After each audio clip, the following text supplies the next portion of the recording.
ঈদের দিনে নতুন পোশাক পরল সকলে, হাসান হুসাইন কাঁদতে নালা পোশাক দাও বলে।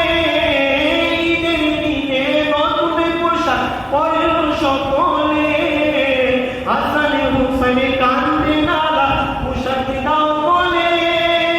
দয়াল নবী করলেন দোয়া ও গোলাবানা, জান্নাতি হতে কুদরতের পোশাক পাঠাও না।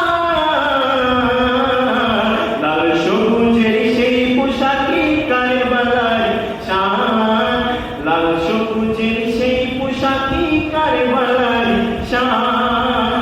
ইমাম হুসাইন শহীদ